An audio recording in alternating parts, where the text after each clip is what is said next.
அஸ்ஸலாமு அலைக்கும் வரஹ்மத்துல்லாஹி வபரகாத்துஹு.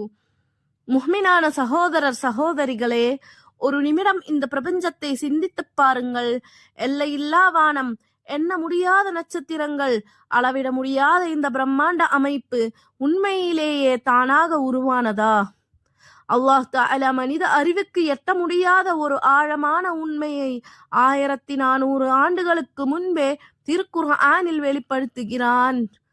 சூரா ஹாமீம் அத்தியாயம் 41 வசனம் 11.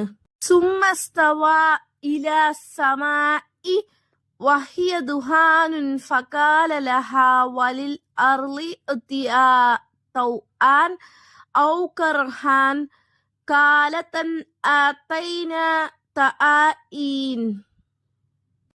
பிறகு அவன் வானம் புகையாக இருந்தபோது அதை படைக்க நாடினான்.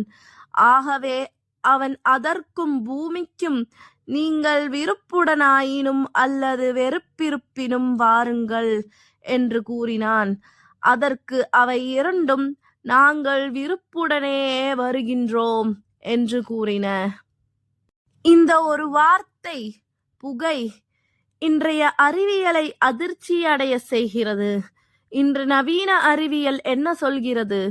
பிரபஞ்சம் ஆரம்பத்தில் புகை, வாயு, தூசி போன்ற நிலையில் இருந்தது என்று சொல்கிறது.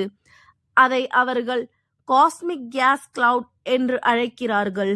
ஆனால் சிந்தித்துப் பாருங்கள், டெலஸ்கோப் இல்லாத காலம், ஆய்வுகூடங்கள் இல்லாத காலம், ஒரு எழுத்தறிவு கூட இல்லாத நபி முஹம்மது ஸல்லல்லாஹு அலைஹி வஸல்லம் இந்த உண்மையை எப்படி சொல்ல முடிந்தது?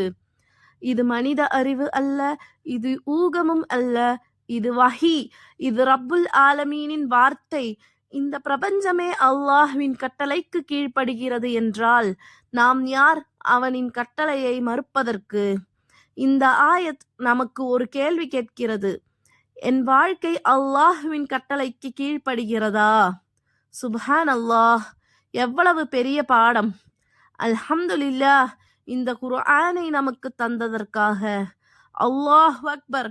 இந்த பிரபஞ்சத்திற்கு மேல் மகத்துவம் உடையவன் அல்லாஹ் நமக்கு ஹிதாயத் தந்து அவனுக்கு முழுமையாக அடிபணியும் அடியார்களாக நம்மை மாற்றுவானாக.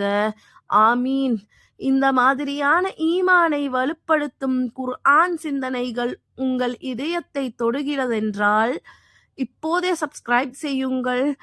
இந்த செய்தியை ஷேர் செய்து இன்னும் பலருக்கு ஹிதாயத் சென்று சேர உதவுங்கள்.